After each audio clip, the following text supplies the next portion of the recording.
ওয়ালাইকুম দর্শক, আমাদের কেএম স্টুডিওতে আপনাদেরকে স্বাগতম। আজকে আমাদের সাথে অতিথি হিসেবে যুক্ত হয়েছেন খান মোহাম্মদ শরীফ ভাই। আমরা শরীফ ভাইয়ের কাছে জানতে চাইবো যে অন্তর্বর্তী সরকারের কাছে আমাদের সাধারণ জনতার যতটুকু প্রত্যাশা ছিল সেই প্রত্যাশা অনুযায়ী সাধারণ জনতা কি পেয়েছে, এমনকি অন্তর্বর্তী সরকারের করণীয় কি, সেই বিষয়ে আমরা আজকে জানবো আমাদের শরীফ ভাইয়ের কাছে। ধন্যবাদ জনির সাহেব, আপনাকে অসংখ্য ধন্যবাদ জানাই। আপনার এই স্টুডিও করতে গিয়ে যারা শ্রম এবং সময় ও মেধা দিয়েছে, তাছাড়া আরো আপনাকে আন্তরিকভাবে অভিনন্দন জানাই আমাকে এই স্টুডিওতে ডাকার জন্য।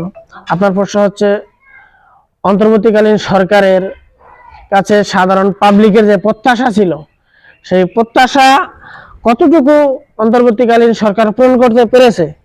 এবং দ্বিতীয় প্রশ্ন হচ্ছে যে এই অন্তর্বর্তীকালীন সরকারের বর্তমান সময়ে করণীয় কি। প্রথম প্রশ্নের উত্তরে আসি। প্রথম প্রশ্ন হচ্ছে যে অন্তর্বর্তীকালীন সরকারের কাছে জনগণের যে চাওয়া ছিল বা প্রত্যাশা ছিল, সেই প্রত্যাশার কোনো কিছুই অন্তর্বর্তীকালীন সরকার এখনো 100% বাস্তবায়ন রূপ দিতে পারে নাই।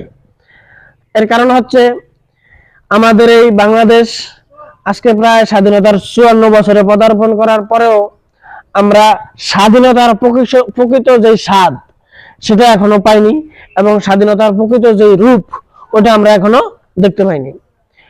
আসলে এটা আমাদের জাতিগত একটা সমস্যা, আর বাঙালির রন্ধ্রে রন্ধ্রে বা পশমে পশমে সমস্যা।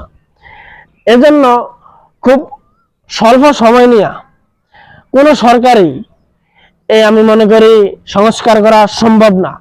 আর তাছাড়া যেহেতু স্বাধীনতার 53 বছরে অনেক সরকারের পালাবদল হয়েছে, ক্ষমতার হাত বদল হয়েছে, কিন্তু জাতিকে ভালো একটা গঠনমূলক প্রক্রিয়া বা ফরিদি কোনো সরকারি আজ পর্যন্ত দিতে পারে নাই, সকল সরকারি ব্যর্থ হয়েছে। আর দ্বিতীয় কথা হচ্ছে যে আপনার এখন সরকারের কি করা উচিত। যেহেতু স্বাধীনতার 53 বছরও কোনো সরকার এসে এ জাতির ভাগ্যকে পরিবর্তন করার চেষ্টা করলেও 100% বাস্তবায়ন করতে পারে নাই এবং জাতিকে সংস্কার করতে পারে নাই। অতএব স্বল্প সময়ের জন্য, এটা তো হচ্ছে অন্তর্বর্তীকালীন সরকার বা এক কথায় স্বল্প মেয়াদী সময়ের সরকার বললেই চলে, এই সরকারের পক্ষে এরকম কোনো সংস্কার কঠিনভাবে বা করা যাবে বলে আমার পক্ষ থেকে আমি মনে করি সম্ভব হবে না। দ্বিতীয়ত হচ্ছে যেহেতু দেশের ভিতরে ধীরে ধীরে যতই আমাদের 24 জুলাই অভ্যুত্থানের সময় যত বাড়ছে, ততই দেখতেছি দেশের ভিতরে উশৃঙ্খল বা অসামাজিক কার্যক্রম ধীরে ধীরে বৃদ্ধি পাইতেছে। অতএব অন্তর্বর্তীকালীন সরকারের ভাবমূর্তি ক্ষুণ্ণ হচ্ছে। তাই আমি বলতে চাই অন্তর্বর্তীকালীন সরকারের এখনকার সময়ে কি করা উচিত। আপনার প্রশ্ন দ্বিতীয় প্রশ্নের উত্তর হচ্ছে দেশে ন্যূনতম সময়ের ভিতরে 4-5টা বিষয়ে সংস্কার করে অতি দ্রুত একটি নির্বাচনকালীন সরকার গঠন করে বা নির্বাচনকালীন কমিশন গঠন করে দ্রুত সুস্থ সুন্দর দেশে গণতান্ত্রিক প্রক্রিয়া একটি নির্বাচন দিয়ে গণতান্ত্রিক সরকারের হাতে তাদের ক্ষমতা বা রাষ্ট্রীয় দায় দায়িত্ব বুঝিয়ে দিয়ে এই সরকারের সরে যাওয়া উচিত।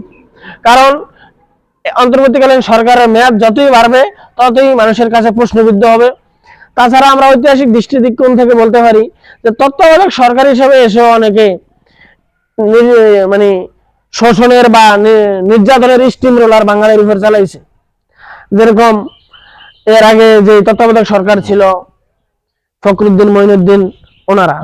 অতএব এখনকার সময়ে এই সরকারের যাতে অন্তর্বর্তীকালীন সরকার বলেন বা ইউনিট সরকার বলেন, এই সরকারের যাতে কোনো প্রকার আপনার বদনাম না হয়, এই দৃষ্টিকোণ বিশেষ ভাবে খেয়াল রেখে অতি দ্রুত একটি সুন্দর সামাজিক পৃথিবীর ইতিহাসে এরকম সুষ্ঠু সুন্দর যাতে নির্বাচন হয় নাই এরকম একটা নজির সৃষ্টি করা, যে বাংলাদেশের মতো জায়গায় ইউনিট সরকার নোবেল জয়ী একজন ম্যান, উনি নোবেল জয়ী ম্যানের মতনই কাজ করে এই রাষ্ট্রীয় দায়িত্ব থেকে বিদায় নিবে এবং সে আজীবন সম্মানের পাত্র হিসেবে রাষ্ট্রে থাকবে এবং তার মৃত্যু পরবর্তী সময়ে যাতে রাষ্ট্রীয়ভাবে তাকে সম্মান দেওয়া হয়, এরকম একটা মর্যাদার স্তর তৈরি করে দ্রুত গণতান্ত্রিক সরকারের হাতে ক্ষমতা হস্তান্তর করে তার বিদায় নেওয়া উচিত আমি মনে করি।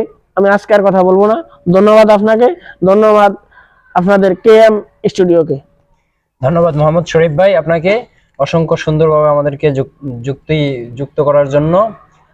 দর্শক, আজকের মতো এখানেই বিদায় নিচ্ছি। কেএম স্টুডিওতে আপনাদের সাথে আবারও দেখা হবে নতুন কোনো টপিক নিয়ে। আজকের মতো এখানেই শেষ করছি। আল্লাহ হাফেজ।